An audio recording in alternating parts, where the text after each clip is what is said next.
योगी आदित्यनाथ का signature style है। मैं तो दिल्ली में देख रहा था, अभी कभी सुन रहा था कहीं कोई हत्या की वारदात हो गई तो वो परिवार कह रहा है कि योगी आदित्यनाथ को, दिल्ली भी योगी आदित्यनाथ को दे दो, ठीक कर देंगे सबको। बिल्कुल।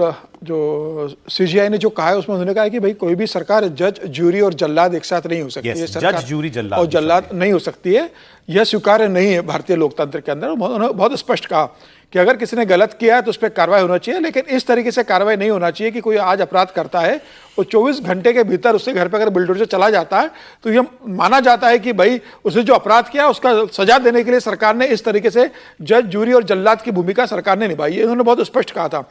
मुझे ऐसा लगता है कि जिस तरीके से अब डीएम का जो बयान आया है कि भाई हमने नोटिस दिया था, अब तो वो कहते हैं कि हमने 2024 में नोटिस दिया था, अब जिसको नोटिस दिया उसको मिला ना मिला इसका हिसाब किताब थोड़ी वो रखेंगे। हमारे यहाँ से नोटिस की कॉपी निकल गई थी, वो कॉपी दिखा देंगे। लेकिन इस तरीके से सुप्रीम कोर्ट ने जो गाइडलाइंस बनाई थी, अब ये यूपी सरकार भी जानती है कि सुप्रीम कोर्ट ने जो गाइडलाइंस दी थी, अगर जिनके हम घर तोड़ रहे हैं तो वो कल तो सुप्रीम कोर्ट में जाएंगे ही, उनके फेवर के लोग सुप्रीम कोर्ट में जाएंगे। तो मुझे लग रहा है कि सरकार उसके पहले अपनी यह व्यवस्था सुनिश्चित कर लेती है कि सारे कानूनी दौपेच उन्होंने तैयार किए कि नहीं। तो मुझे लग रहा है कि ठीक है, उन्होंने नोटिस दिया होगा, उनसे खाली करने के लिए कहा होगा, उनसे लिखित में लिया होगा कि हाँ ये अतिक्रमण का है, सारी प्रोसेस उन्होंने 24 घंटे में निपटा ली होगी और उसके बाद उन्होंने उसकी तोड़ने की कार्रवाई की होगी। लेकिन इतना है कि यह मामला आने वाले दिनों में सुप्रीम कोर्ट जाएगा।